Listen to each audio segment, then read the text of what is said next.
तर भावांनो, काल रात्री आपण भवानी मंदिर आणि अक्कलकोटचा पॉईंट पूर्ण करून पंढरपूरच्या मार्गाला निघालो होतो.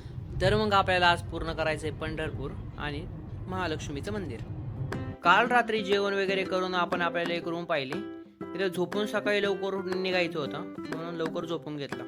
सकाळी सगळं पटापट आवरून आम्ही निघालो पंढरपूरच्या मार्गाला, का तर नंतर गर्दी व्हायला नको म्हणून. 346 minutes later. त्यानंतर एका तासाभरातच आम्ही पंढरपूरमध्ये पोहोचलो.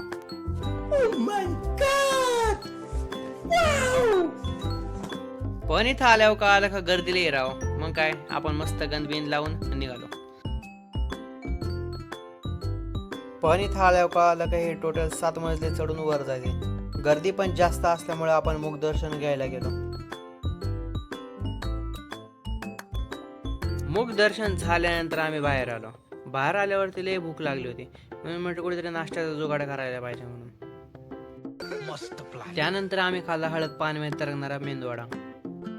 यही नहीं, अभी और सुनिए. त्यानंतर जास्त पाणी आणि कमी दूधवाला चहा पिलो.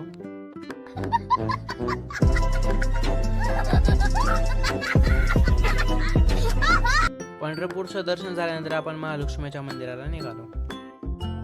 त्यानंतर पेरू खाता खाता आम्ही पोहोचलो कोल्हापूरमध्ये. त्यानंतर आम्ही पाहिली जगातली सर्वात मोठी कोल्हापुरी.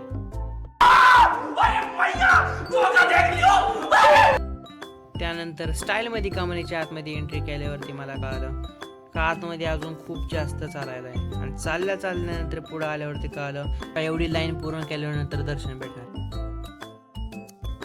बेकार है भैया, मैं तो टूट गया. 1-1.5 तासाची लाईन पूर्ण करून मी फायनली दर्शन घेतलं आणि बाहेर पडलो. फोन अलाउड नसल्यामुळे मला काय फोन बाहेर पण काढता आला नाही, म्हणून या टीव्ही वरती तुम्हाला महालक्ष्मीचं मी दर्शन दिलं. त्यानंतर महालक्ष्मीचं दर्शन झाल्यावरती आम्ही बाहेर आलो. बाहेर आल्यावरती मग पावसाने पण त्याचं रूप दाखवायला चालू केलं. एवढी भूक लागली होती की मी जेवण सोडून जेवण झाल्यानंतर व्हिडिओ बनवून टाकले. मग रात्री फॅमिली सोबत गाण्याच्या भेंड्या खेळत खेळत मी घरी निघालो. तर भावांनो, व्हिडिओ आवडली असेल तर लाईक करा, शेअर करा आणि चॅनलला सबस्क्राईब करा. धन्यवाद.